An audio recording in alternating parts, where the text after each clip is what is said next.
Insulin hormone की कमी या फिर इंसुलिन की प्रतिरोधकता होने के कारण ब्लड ग्लूकोज लेवल रक्त में बढ़ा रहता है, जिसकी वजह से हमें डायबिटीज़ हो जाता है। नमस्कार, मैं हूँ डॉक्टर मंजरी गुप्ता। मैं ऑब्स एंड गायनी कंसल्टेंट हूँ सिग्नस लक्ष्मी हॉस्पिटल में। आज हम बात करेंगे जेस्टेशनल डायबिटीज़ के बारे में। जेस्टेशनल डायबिटीज़ क्या है?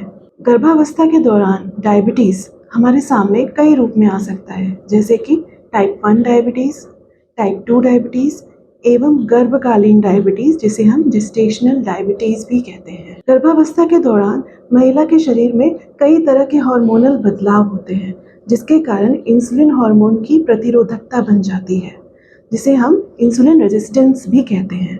आसान शब्दों में इंसुलिन पर्याप्त मात्रा में हमारे शरीर में होने के बावजूद भी ये शरीर की कोशिकाओं पे असर नहीं कर रहा होता। इंसुलिन हार्मोन हमारे शरीर में पैनक्रियाज से सिक्रीट होता है। ये हार्मोन हमारे रक्त में ब्लड ग्लूकोज लेवल को कम करके रखता है एवं शरीर की कोशिकाओं को रक्त से ग्लूकोज ग्रहण करने में मदद करता है। इंसुलिन हार्मोन की कमी या फिर इंसुलिन की प्रतिरोधकता होने के कारण ब्लड ग्लूकोज लेवल रक्त में बढ़ा रहता है, जिसकी वजह से हमें डायबिटीज़ हो जाता है। जेस्टेशनल डायबिटीज़ 10 से 15% गर्भवती महिलाओं में पाया जाता है। इसका होने का रिस्क उन महिलाओं में ज़्यादा है जिनकी उम्र 35 या उससे ज़्यादा हो, जिनका गर्भ से पहले ही वजन ज़्यादा हो, जिनके माता पिता में डायबिटीज़ की हिस्ट्री हो, जिन्हें पहले PCOS की समस्या रही हो, जो महिलाएं धूम्रपान करती हों या फिर जिनके पहले गर्भ के समय उन्हें डायबिटीज़ हुआ हो। जेस्टेशनल डायबिटीज़ के लक्षण आमतौर पे जेस्टेशनल डायबिटीज़ के महिलाओं में ज़्यादा लक्षण नहीं दिखाई देते, परंतु अगर बार बार प्यास लगे, अत्यधिक भूख लगे, बार बार पेशाब लगे एवं पेशाब में बार बार जलन हो और फंगल इन्फेक्शन हो, तो ये जेस्टेशनल डायबिटीज़ के लक्षण हो सकते हैं। जेस्टेशनल डायबिटीज़ की जांच 75 ग्राम ग्लूकोज टॉलरेंस टेस्ट द्वारा की जाती है। इसमें 75 ग्राम ग्लूकोज पीने के 2 घंटे बाद शुगर की जांच की जाती है।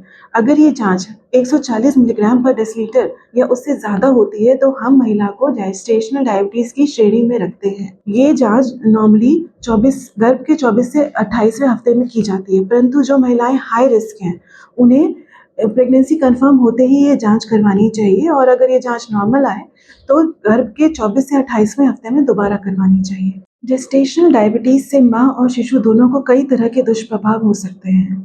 जन्म के समय शिशु का वजन अत्यधिक हो सकता है। कभी कभी शिशु का वजन 4 किलो या उससे ज़्यादा हो जाता है, जिसे हम माइक्रोसोमिया कहते हैं। ऐसा बच्चा जन्म के समय फंस सकता है, जिसे हम शोल्डर डिस्टोशिया कहते हैं। बढ़े हुए इंसुलिन स्तर के कारण बच्चा के जन्म के तुरंत बाद बच्चे का ब्लड ग्लूकोज लेवल अत्यधिक कम हो सकता है, जिसे हम हाइपोग्लाइसीमिया कहते हैं। ऐसे बच्चे को जन्म के तुरंत बाद झटके आ सकते हैं। इसके अलावा पॉलीसाइथीमिया, हाइपोकैल्सीमिया, हाइपोमैग्नीशियमिया जैसे कई तरह के विकार से बच्चा ग्रसित हो सकता है। जेस्टेशनल डायबिटीज की माओं के बच्चों का फेफड़ा देर से विकसित होता है। ऐसे में जन्म के तुरंत बाद ऐसे बच्चों को सांस लेने में काफी दिक्कत हो सकती है। जेस्टेशनल डायबिटीज से पीड़ित महिलाओं के बच्चों को आगे चल के मोटापे और कम उम्र में डायबिटीज होने का रिस्क बढ़ जाता है। जेस्टेशनल डायबिटीज से बचने के उपाय। वह महिलाएं जिन्हें जेस्टेशनल डायबिटीज होने का रिस्क है, उन्हें गर्भ की शुरुआत से ही अपने वजन को नियंत्रित रखना चाहिए। उनको समय समय पे हल्के व्यायाम करने चाहिए एवं एक एक्टिव जीवन शैली व्यतीत करनी चाहिए। एक संतुलित आहार करना चाहिए जिसमें प्रोटीन ज़्यादा और कार्बोहाइड्रेट्स कम होने चाहिए। अत्यधिक मीठे पदार्थ जैसे कि cookies, candies, ice cream, pastries, cold drinks आदि के सेवन से बचना चाहिए। Gestational diabetes diet. Gestational diabetes से पीड़ित महिलाओं को हाई प्रोटीन एवं लो कार्बोहाइड्रेट डाइट लेना चाहिए। उनके डाइट का 20% प्रोटीन से आना चाहिए, जिसमें कि एग, मछलियाँ, सोयाबीन, मूंगफली, दालें आदि शामिल करनी चाहिए। जेस्टेशनल डायबिटीज से पीड़ित महिलाओं को दिन में 3 बार 3 छोटे मील एवं 3 स्नैक्स लेने चाहिए। अपने भोजन की मात्रा को नियंत्रित करना चाहिए और रात का भोजन जल्दी करना चाहिए।